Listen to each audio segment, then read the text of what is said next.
Wilson. Sir? You were late for chapel this morning. I have therefore submitted your name as an absentee.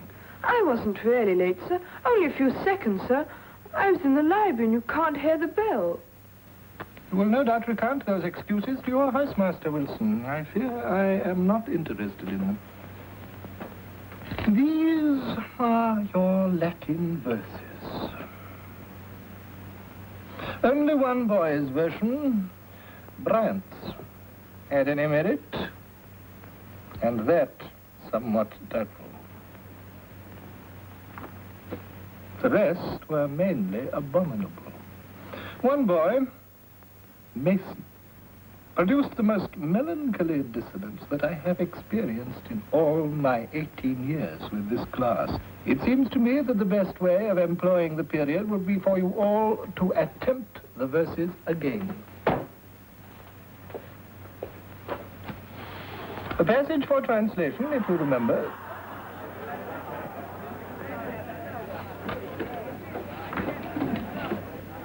The passage for translation is the first 3 stanzas of Tennyson's The Lady of Shalott, which you will find on page 821 of your Oxford Book of English Verse. And if, in the throes of composition, you should find the disturbance from the science upper fifth distracting, you may, as good classicists, console yourself with the thought that, to amend an aphorism, scientia est celare scientiam.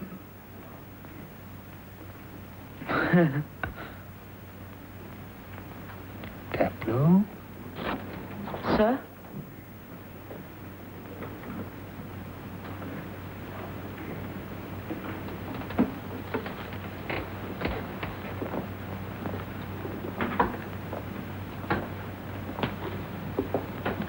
You laughed at my little epigram, I noticed.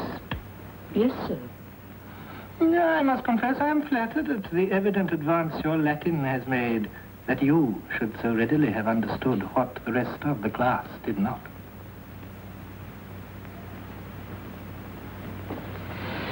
Perhaps now you will be good enough to explain it to them so that they too may share your pleasure.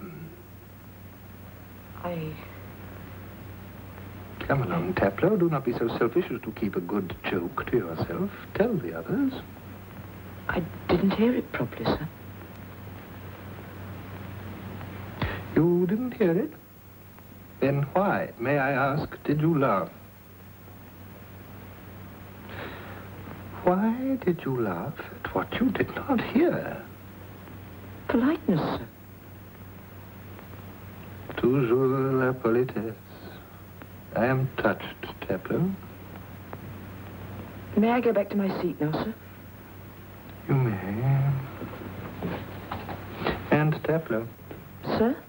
If you should really wish to show me politeness, you will do so by composing verses less appalling than the ones I corrected this morning.